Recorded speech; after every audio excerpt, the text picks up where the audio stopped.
Welcome to நேகாஸ் world. நான் உங்கள் நேகா. இன்றைக்கி என்ன செய்ய போகிறோன்னு பார்க்குறீங்களா?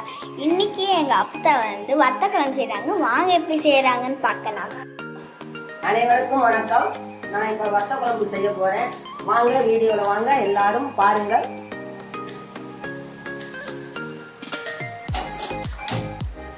சீனி சீட்டி அடுப்பில் வச்சுக்கணும். நல்லா காஞ்ச உடனே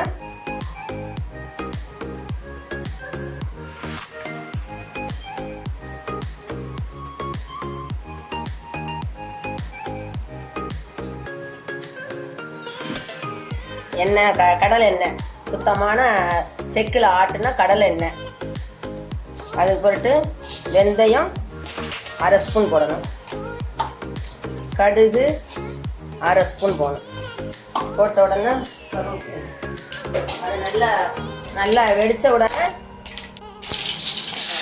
சின்ன வெங்காயம் போடணும்.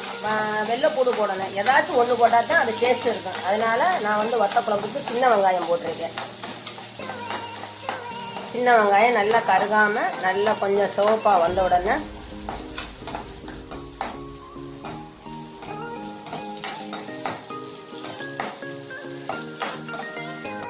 இது 1 ஸ்பூன் மிளகாத்தூள், 2 ஸ்பூன் மல்லித்தூள். நம்ம வீட்டில் மிளகா வத்தல், மல்லி எல்லாம் காய வச்சு எல்லா வருஷ சாமான், மல்லி, சீரகம், சோம்பு, மிளகு எல்லாம் அரைச்ச கலந்த எல்லா பொடியும். அதனால் வேறு எதுவும் போடலை. ரெண்டும் எல்லாமே நான் மல்லிப்பொடியில் அரைச்சிருக்கேன். வெறும் மிளகாத்தூள்.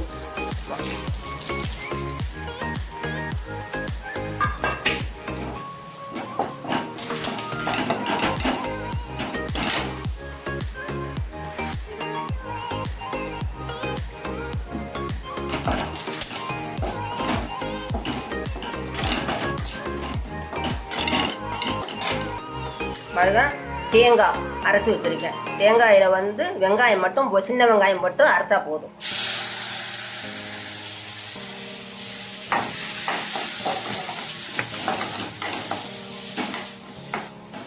நல்லா அதை கொஞ்சம் செவக்க கொஞ்சம் கிண்டணும். அடுப்பை குறைச்சி வச்சுக்கிட்டு நல்லா செவக்க கிண்டணும்.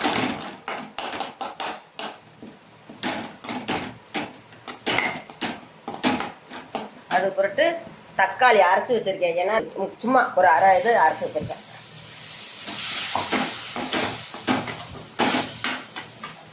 அதையும் நல்லா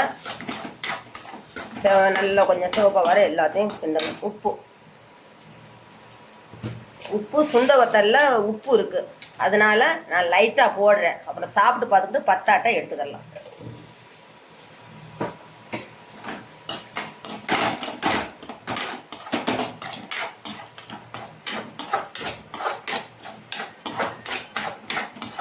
நல்லா இப்படி தேங்காய், மல்லிப்பொடி, மிளகா பொடி, தேங்காய், தக்காளி எல்லாம் நல்லா செவந்துக்கு நல்லா சிவப்பாக நல்லா இது பண்ணியிருக்கேன். அப்போ தான் அது டேஸ்ட்டு கொடுக்கும்.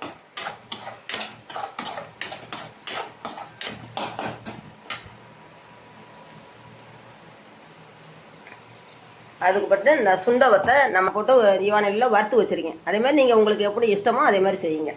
இந்த போட்டாச்சு.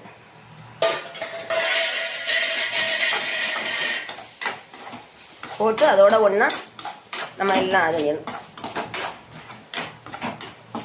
எல்லாமே ஒன்றா எல்லாம் சேர்ந்தாச்சு. இனி நம்ம புளி ஊற்றணும்.